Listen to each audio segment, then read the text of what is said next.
नमस्कार, मेरा नाम डॉक्टर सुवर्चला है। मैं जीवा फर्टिलिटी सेंटर्स में साइंटिफिक डायरेक्टर हूँ। हैवी पीरियड्स क्यों होते हैं और इनके क्या कारण हो सकते हैं, इसका एक लिस्ट बना के दीजिए, ऐसा हमारे कमेंट में आया है। तो मैं एक लिस्ट बनाऊंगी इस हैवी पीरियड्स के कारणों का। अगर आपके कारण जो मैं मेंशन कर रही हूँ इनमें से कोई है तो आपको अवश्य एक गायनेकोलॉजिस्ट को संपर्क करना चाहिए। सबसे पहला कारण है हार्मोनल इम्बैलेंसेस, जिसे हम डिसफंक्शनल यूट्राइन ब्लीडिंग भी कहते हैं। ये जब कोई स्पेसिफिक कारण हमें मिलता नहीं है तब उसे डिसफंक्शनल यूट्राइन ब्लीडिंग कहा जाता है, और ये अक्सर हार्मोनल इम्बैलेंसेस जैसे कि अंडे का ठीक से रिलीज ना होना, इसकी वजह से हो सकता है। अगला है uterine fibroids. Fibroids non cancerous growths हैं यूट्रस के अंदर, गर्भ के अंदर। ये नॉन कैंसरस ग्रोथ होते हैं। ये कहाँ है, कितने हैं, उसका साइज क्या है, उसके मुताबिक, इसके लोकेशन के मुताबिक इसका असर मालूम पड़ता है। अगर ये बहुत ज्यादा है और कैविटी के अंदर है तो हैवी ब्लीडिंग हो सकता है।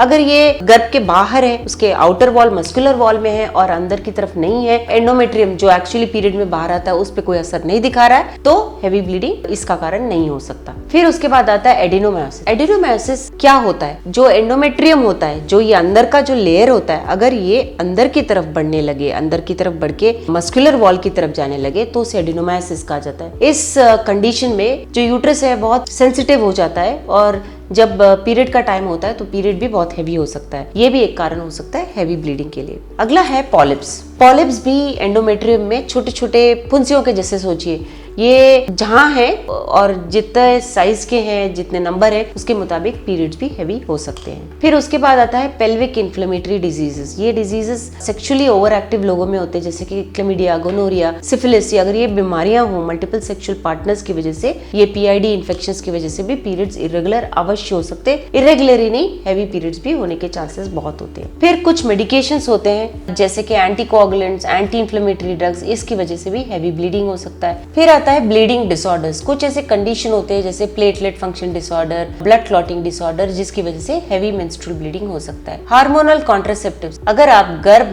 निरोधक कॉन्ट्रासेप्टिव्स यूज कर रहे हैं तो भी कभी कभी स्पेशली अर्ली स्टेजेस में अगर आपको एडजस्ट होने में थोड़ा टाइम लग रहा है तो भी आपको इरेगुलर या हैवी पीरियड्स हो सकते हैं। अगर आपको हैवी पीरियड्स हैं तो चाहे वो उसका ड्यूरेशन कितना भी हो, 1 ही महीना हुआ है, 2-3 महीने हुए हैं, आपको अवश्य गायनेकोलॉजिस्ट को दिखाना चाहिए। वो आपको स्कैन करेंगे, आपके मेडिकल टेस्ट करेंगे, ब्लड टेस्ट करेंगे, उसके बाद आपको ये बताएंगे कि ये नॉर्मल है या अब नॉर्मल। क्योंकि फाइब्रॉइड्स अगर रहे हैं तो आपको उसको जल्दी ट्रीट कराना चाहिए।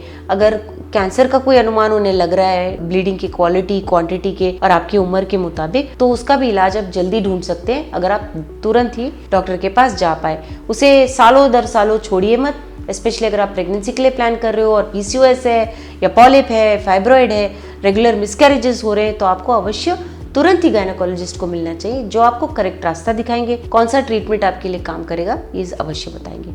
इसके बारे में और जानकारी के लिए अवश्य जीवा फर्टिलिटी सेंटर्स आइए। हमने इस वीडियो को बनाने में बहुत मेहनत की है, ज़रूर हमें सब्सक्राइब और लाइक कीजिए। Thank you.